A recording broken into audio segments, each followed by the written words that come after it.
SJ from Love of the Game, and we're back to do our top 5 women player to watch this season. Look, I just want to be loud and clear. This isn't an MVP race. This is just the players that I got to watch live. I covered the Bankstown Bruins, did the commentary for their home game. So most of these players, I kind of got to witness them either in the finals or when they versed the Bruins. If I did get to travel at some other games, if I came early, got to watch some of these girls play. So here's my list. As I said, don't judge. I didn't get to see Nicole Munga play live. Didn't get to watch Christina Moore, etc. So just for now, kick back, relax, and enjoy the show.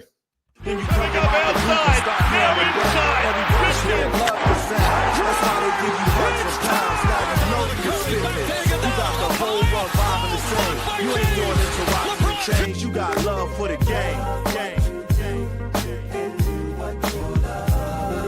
Now, the women's competition was elite this season. It was pretty much my first full season actually watching the women's game. And wow, man, the talent was amazing.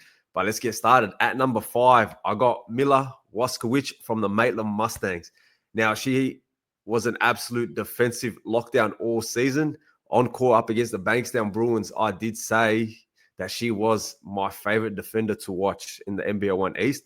Against the Bankstown Bruins, though, round 12, 23.6 rebounds, 9 from 13 from the field. And she was a sniper. She was cash money from 3. She could make the fast break plays, facilitate to her teammates, because for the Maitland Mustangs, she was the 4th, maybe 5th option on offense behind Shaq Riley, Rachel Williams, Sydney Hunter, Casey Newbert. So she doesn't really get the shots, but man, she's lethal. And that game, the thing that impressed me the most, especially at Love of the Game, man, we love defense. And she was locking down Charlotte Hill. When I tell you, she was like, man, marking her, didn't give her an inch to breathe. Charlotte Hill still dropped 23 points that game, but 8 from 22 from the field. And I swear to you, that first half, I think Charlotte Hill was about 6 points maybe. And when Mila Waskowicz got her 3rd foul and had to kind of ease up and they switched her over, man, you could see Charlotte Hill just kind of taking a deep breath and saying, thank God. But yeah, Mila Waskowicz was an absolute talent to watch. I said on call with my boy Caleb there that, man, especially when Maitland Mustangs came up against Bankstown Bruins in the elimination final, that she was one of my favorite defenders to watch in the NBL1 East. So that's why she's at number 5. As I said, this list ain't about the 5 best players, just about the players that I enjoyed watching and kind of had when I reflected, these players kind of stuck with me. At number 4, you got Juju Redmond from the Bankstown Bruins, averaging 20 points per game, 5.5 assists, 5.5 rebounds, 2 steals. And her game was absolutely amazing. Look, when she came to the Bankstown Bruins, I think the Bankstown Bruins were 1-8 at that time, or 1-7. And bro, like, honest to God, like, their season didn't look like it was going to go anywhere. Davida Dale was meant to come in. She couldn't come because she had an injury after winning the league, I think, in Great Britain. So Juju Redmond rocked up, and man, Lord have mercy, bro. She is a talent. She's an absolute offensive weapon. She can do that little cross. Her signature move is that step back 3 in your face and 1, man, multiple times and 1.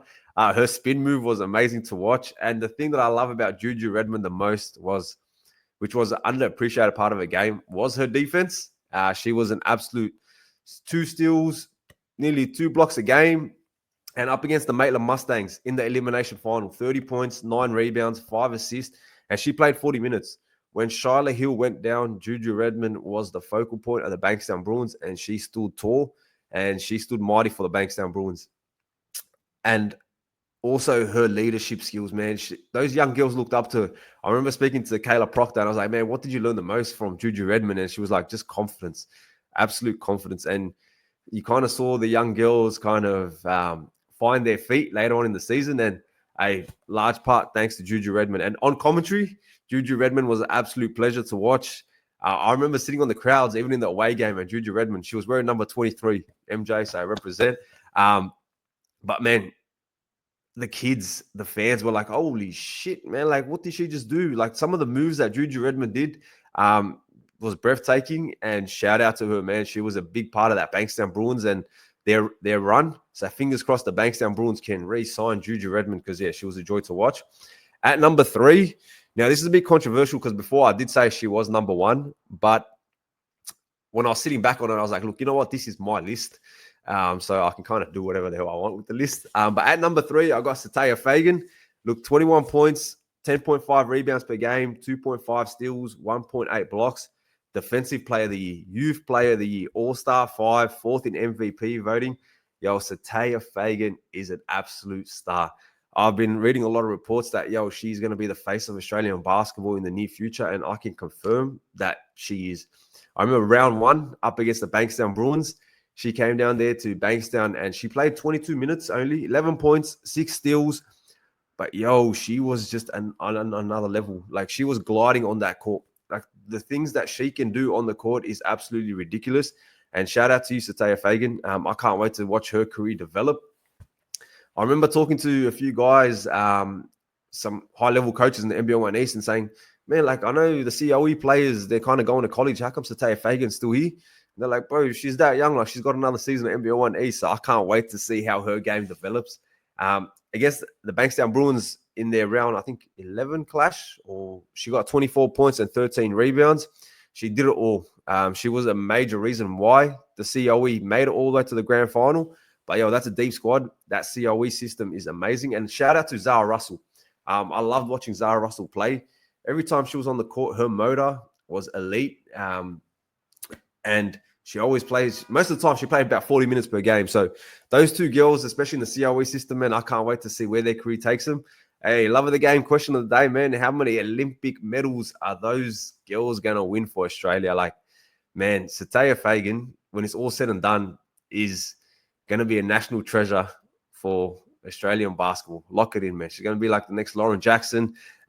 She's going to have that much of an impact. At number 2, I kind of cheated this one. I gave it to 2 players. The special Ks from the Bankstown Bruins, Kayla Proctor and their captain, Kiana Davis-White.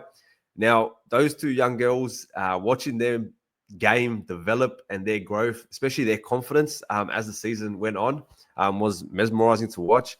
Like, the Bankstown Bruins were 1-7. Like, they had no hope of making the finals. Yes, they did sign Shyla Hill. And low-key, the only reason why Shyla Hill isn't on this is when the Bankstown Bruins signed Shyla Hill, she played about 6 or 7 games, and they were all away games, so I didn't get to watch most of them. So that's why I kind of had Juju Redmond, because when the Bankstown Bruins did rock back up, saw a lot of Juju, Kiana Davis-White, Kayla Proctor. But these 2 girls in particular, man, their growth has been amazing. Like, you saw Kayla Proctor play for Basketball Without Borders. Kiana Davis-White, emerging Sydney Flame squad. And, shout out to them, man. They worked hard. The 2 games in particular that kind of caught my eye the most was round 13 against the Penrith Panthers. That was the game where Shyla Hill actually went down with her injury. And honestly, the whole stadium kind of like lost its air, if that makes sense. Like, everyone was just stressed out, like, oh man, is this going to be the end of the Bankstown Bruins dream run? Is Shyla Hill okay? Like, is it her ACL? Like, everyone was stressing out if it was the ACL, and no one could like kind of breathe. But then Kiana Davis-White stood up for the best game of her season for the Bankstown Bruins. 18 points, 10 rebounds, 5 steals, 3 blocks, and she stood tall. The thing I love about Kiana Davis-White is her hustle plays. Like, a lot of the stats that she does, it doesn't kind of show up on the box score or her plays. But man, oh man, anytime there's a loose ball, Kiana Davis-White's there. Anytime there's an offensive rebound, Kiana Davis-White is going to snatch that off you. And she was the captain of that Bankstown Bruins and their magical run. And just seeing her smile, because I remember when she versed the Central Coast Crusaders when they got their first win, both teams were winless. And she was just like, man, we needed this win. Like, I didn't want to go 0-8. And from then on, man, the Bankstown Bruins went another level, hosted their first elimination final. And wow, that elimination final, that second half against the Maitland Mustangs was quality basketball. Like, oh, it was just amazing. At number 2 was also Kayla Proctor. The baby-faced assassin. I love watching Kayla Proctor. She kind of came into the Bankstown Bruins women's squad late into the season. And the first, like, I didn't know much about Kayla Proctor. I've never seen Kayla Proctor play basketball before that. But I remember her checking in. She checked in and I was like, yo, like, who's this? Like, yo, she was like so small compared to all the rest of the players. But man, oh man, after about 2 minutes, I was like, yo, she might be small, but no one has a bigger heart than Kayla Proctor. The man, her defense is absolutely elite. after she went to that Beyond Basketball Without Borders and had a little bit of a training camp down there in America, she came back and her offensive game took another level. And I was all for it. The game in particular was up against the Canberra Nationals. That was actually the game after Charlie Hill got injured. And a lot of the Bankstown fans were kind of like worried, like, damn, like, is this it? Like, is this the end of the run? But then Kayla Proctor didn't play. I think she played 2 minutes that first half. And then that second half, against the Canberra Nationals in a must-win game, because they started the season slow. So at the end of the season, it was pretty much all must-win games.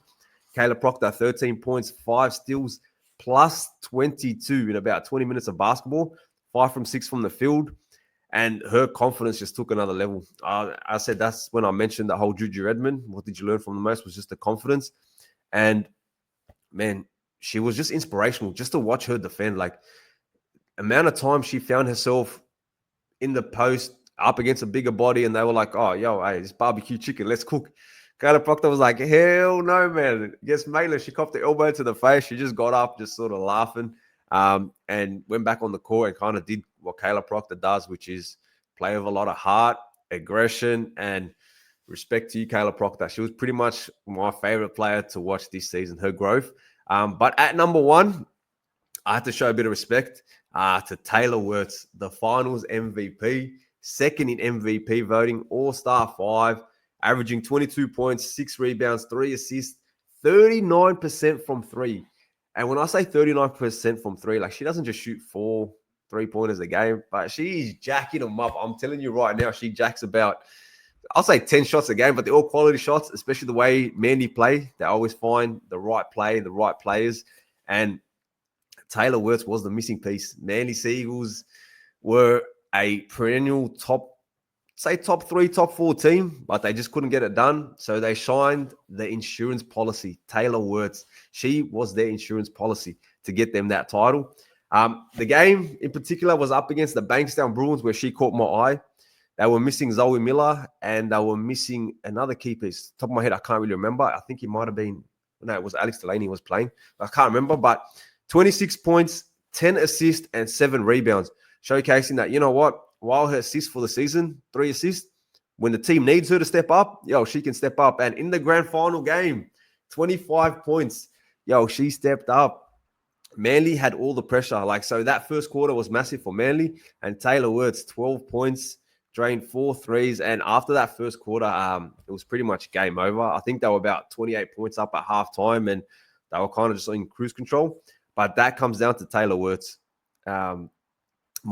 Yes, her signature move is also the 3, and she can step back in your face. She can also drive it in. If she finds a body, she can kick out to her players, especially if one of her players are cutting.